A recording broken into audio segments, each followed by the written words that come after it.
Բարև ընկերներ, ձեզանից ով գիտի թե ինչում են քնած մեր ուժայինները։ Շնորհակալ եմ աջակցության եւ վստահության համար։ Նախ ուզում եմ կարևոր տեղեկություն ասել։ Պարզվում է Նիկոլ Փաշինյանը հետ է կանչում Ռուսաստանի Դաշնությունում մեր դեսպան Գուրգեն Արսենյանին, ում մասին մի քանի օր առաջ ես խոսել էի։ Նաև ցանկանում եմ տեղեկացնել, որ օրերս աշխատանքից ազատվել է Սպանդարյանի դպրոցի տնօրենը։ Իդեպ այդ տնօրենի մասին ես խոսել էի։ Ընկերներ, մի շարք գործողություններ ևս տեղի են ունեցել, որոնց մասին առաջիկայում կխոսեմ։ Ցանկանում եմ խոսել մի նուրբ եւ կարևոր թեմայի մասին ևս։ Խոսքը բանակում տիրող իրավիճակի մասին է։ Ընկերներ, 2 օր առաջ ԶԻԼ-ը վրաերթի է ենթարկում 7 զինվորի, ինչի արդյունքում մեր զինվորներից մեկը մահացել է։ Ընկերներ, ես բազմաթիվ բողոքներ եմ ստացել տարբեր զորամասերից, սակայն միշտ կարծել եմ, որ բանակը նուրբ թեմա է եւ փորձել եմ զգուշություն ցուցաբերել։ Այո, բանակը մեր հենասյունն է։ Բազմաթիվ անօրինականություններին զուգահեռ պետք է մենք հարգենք այդ կառույցը, սակայն չենք կարող չբարձրաձայնել բանակում տիրող անօրինականությունների մասին։ Այդ կերպ մենք պետք է օգնենք մեր բանակին կայանալու համար։ Բազմաթիվ բողոքներ եմ ստացել Սյունիքի մարզի Սիսիանի զորամասից, որտեղ ըստ տեղեկությունների անարխիա է եւ որևէ կանոնադրային հարաբերություն չկա։ Հույս ունեմ բանակի հրամանատարական կազմը հետաքննություն կանի։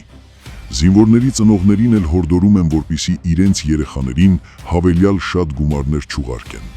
Դա բերում է ողբերգական ելքի։ Բանակում տիրող տհաճ իրավիճակների մասին մեր պայքարը ես գտնում եմ, որ պետք է տեղի ունենա այլ ձևաչափով, քանի որ յուրաքանչյուր բարձրաձայնված խնդիր կարող է ուրախության առիթ դառնա մեր արևելյան հարևանի մոտ։ Ընկերներ, ես բազմիցս այլ խողովակներով փորձում եմ բանակում տիրող ապօրինությունները բարձրաձայնել, եւ դա լինելու է մշտական։ Հրապարակային ելույթներ հազվադեպ եմ ունենալու այս հարցում։ Խնդրում եմ ներողամիտ լինել, քանի որ այն իմ համար շատ նուրբ թեմա է, եւ այս խնդիրների լուծմանը ուղղված գործողությունները ես կանեմ ոչ հրապարակային, բայց երբ չկարգավորվի, ապա նաեւ հրապարակային։ Սակայն սա չի նշանակում, որ որոշ պաշտոնյաների գործողությունները չեն բարձրաձայնվելու։ Օրինակ, մեր նորընծա սպարապետ Սուրեն Պապիկյանի վերջերս դիրքեր կատարած այցից կասեմ, որ մի քիչ տհաճություն պատճառեց ինձ, թե ինչու, ասեմ, որ ինձ համար տհաճ է, երբ բանակում զինվորական հագուստ կրող անձը լինի ոչ պատշաճ կերպով կանգնած։ Տեսանյութից հետո ձեր համար պարզ կլինի։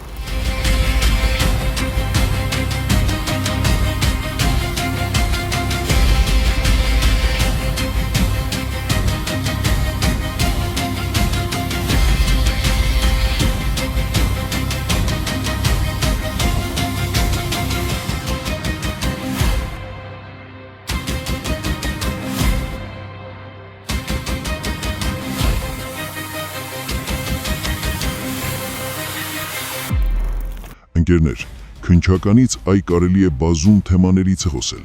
Բազմաթիվ բողոքներ եմ ստանում, որ հատկապես գողությունների դեպքում մեր քննիչները շատ են կաղում եւ այսպես ասած գործերը այնքան են ձգձգում, որ հասնում է վաղեմության ժամկետներին։ Գիտեք, անհասկանալի է իշխանության այն արդարացումը, թե քրեական վարույթները շատ են, իսկ քննիչները քիչ։ Այդ պատճառով էլ ձգձգվում է։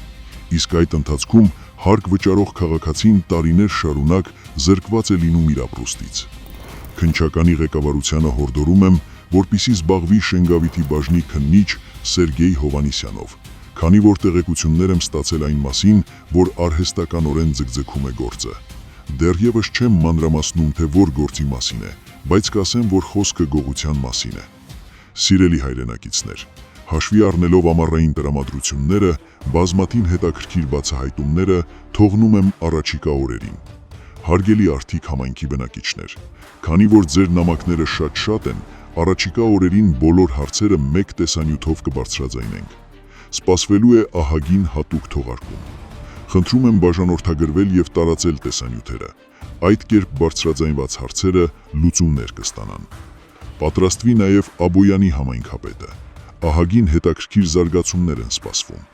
Իսկ Մեղրիիլ համայնքապետին հորդորում եմ հրաժարականի դիմում ներկայացնի։ Վստահեցնում եմ, սեփական դիմումի համաձայն հեռացումը ավելի պատվաբեր է, քան ստիպվողաբար հեռացումը։ Այսօր այսքանը, հարգանքներով ձեր հայը։